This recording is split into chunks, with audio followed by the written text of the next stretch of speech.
किसी ने बड़े कमाल की बात कही है कि जीवन के रण में खुद ही श्री कृष्ण और खुद ही अर्जुन बनना पड़ता है।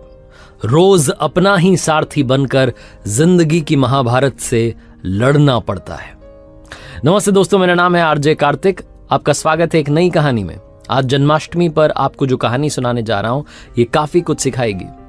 कहानी शुरू होती है एक बिजनेसमैन से जो अपने बिजनेस को लेकर के काफी चिंता किया करते थे कि क्या होगा आने वाले में, कल में कैसे काम आगे बढ़ेगा, बच्चा संभाल पाएगा नहीं संभाल पाएगा। उनका एक लड़का था, वो लड़का काफी बार कहता था कि पापा मुझे मौका दो, मुझे भी बिजनेस करना आ गया है, मुझे भी एक बार संभालने दो। लेकिन वो व्यक्ति कभी मौका नहीं देता बच्चे को। एक दिन इस बिजनेसमैन को दिल का दौरा पड़ा, हार्ट अटैक की वजह से हॉस्पिटलाइज्ड हुआ, अस्पताल में भर्ती था। बच्चा दौड़ करके पहुंचा, देखा पापा एडमिट हैं। डॉक्टर्स ने कहा कि अब थोड़ा पहले से ठीक हैं, धीरे धीरे रिकवर होंगे। इस लड़के ने अपने दोस्त को कॉल किया कि भाई आजा, मेरे पापा एडमिट है। और ये दोस्त आ गया, उसने पूछा क्या हो गया पापा को, सारी बात हुई। उसके बाद ये जो बिजनेसमैन का लड़का था, इसने कहा चलना बाहर चल के आते हैं, बहुत देर हो गई इधर। अस्पताल से जब बाहर निकले तो एक आइसक्रीम वाला दिखाई दिया। बिजनेसमैन के लड़के ने कहा कि भाई आजा आइसक्रीम खाते हैं। वो लड़का चौंक गया जो दोस्त था कि यार क्या पागलपना चल रहा है, पापा अंदर भर्ती हैं, ये आइसक्रीम खा रहा है।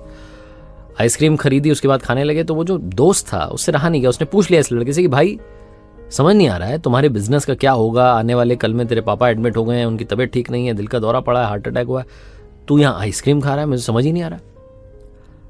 वो जो लड़का था उसने जो बात कही वो ध्यान से सुनी। उसने कहा कि मुझे मालूम है तो ये सोच रहा हो कि मेरे पापा एडमिट है और आइसक्रीम चल रही है, मजे चल रहे हैं। नहीं, मैं भगवान श्री कृष्ण का बहुत बड़ा भक्त हूं और उनकी दो बातें हमेशा जिंदगी में याद रखता हूं। पहली बात जो हम सबको मालूम है कि काम करना है, फल की चिंता नहीं करनी है।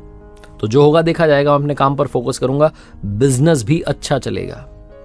दूसरी बात, मैं तुम्हें कहानी सुनाता हूं, समझ में आ जाएगी। भगवान श्री कृष्ण की जो पत्नी थी मां रुक्मणी, इनका विवाह हुआ तो जो बड़ा बेटा हुआ उसका नाम प्रद्युम्न था। और प्रद्युम्न के जन्म के 10 दिन बाद ही प्रद्युम्न का अपहरण हो गया, छोटे बच्चे का।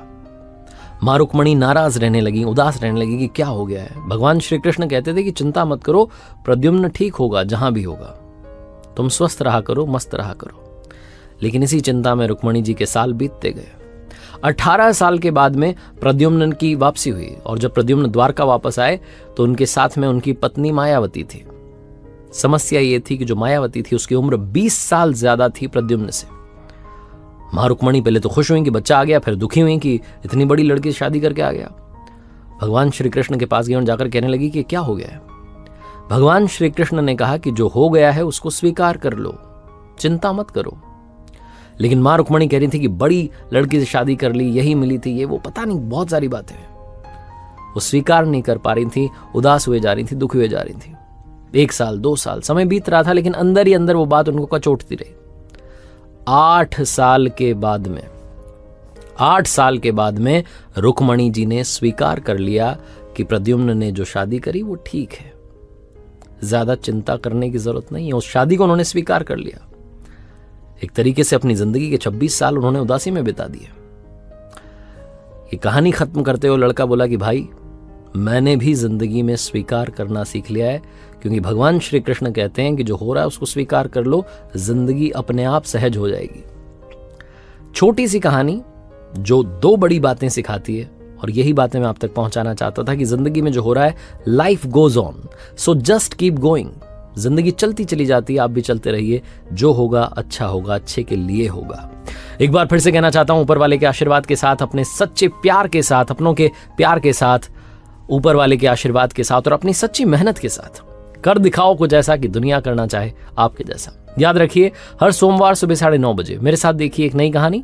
और हाँ, आप आरजे कार्तिक मोटिवेशनल सीरीज में अब एक नई सीरीज भी देख सकते हैं जो कि शुक्रवार को सुबह 9:30 बजे आ रही है, जिसका नाम है लर्निंग सीरीज। सीखोगे नहीं तो जीतोगे कैसे।